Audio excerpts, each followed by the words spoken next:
Buddha statue. Then she started raking through the papers in her desk drawers.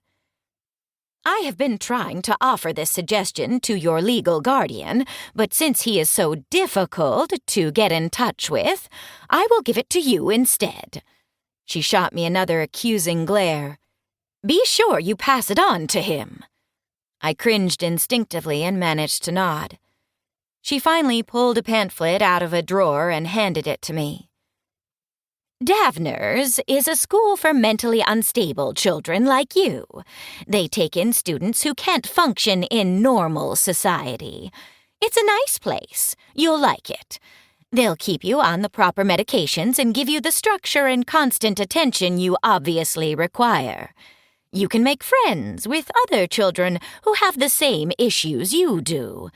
This school comes very highly recommended, and they will know exactly how to manage you.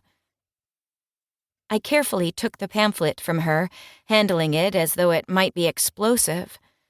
There was a picture of an old-looking brick building on the front flap.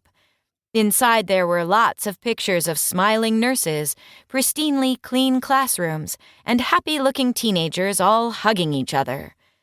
I only skimmed the text, but the words schizophrenia, bipolar disorder, and sociopathic tendencies caught my eye right away. My stomach began to get queasy. I looked back up at her, mustering all my courage to try and argue my case. But I don't want to transfer. I'm supposed to graduate soon. I can finish out the year. I just have to try harder. It's only a few months. As Ms. Greer folded her chubby hands on the veneer desk, her thick fingers reminded me of pudgy pink sausages.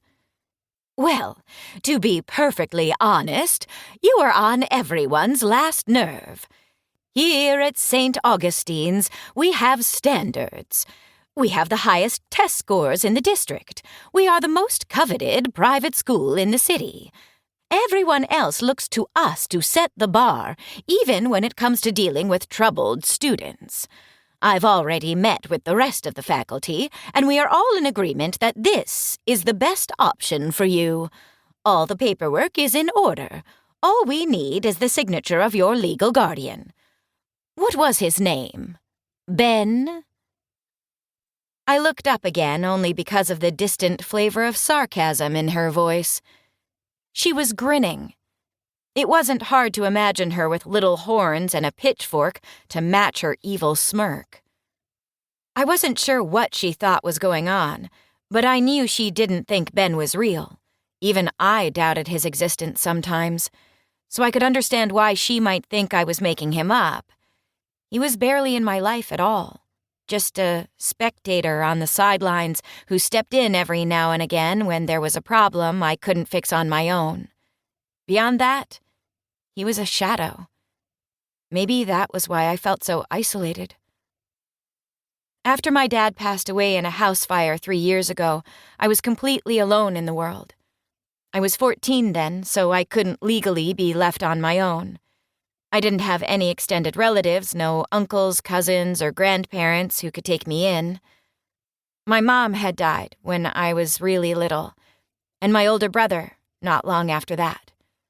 The only person still standing there after the funeral was over and the dust had settled was a mysterious figure that called himself my benefactor. I called him Ben, for short. It sounded better than random stranger who pays my bills, since I didn't know his real name. He wasn't a relative.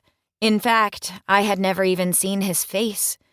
Right after my dad passed away, I was sent into foster care for several weeks while the police investigated the fire. During that time, a lawyer in a snazzy black suit had come to visit me at the hospital. He had all the right paperwork with my dad's signature naming Ben as my new legal guardian. But all of it was sealed and beyond my understanding.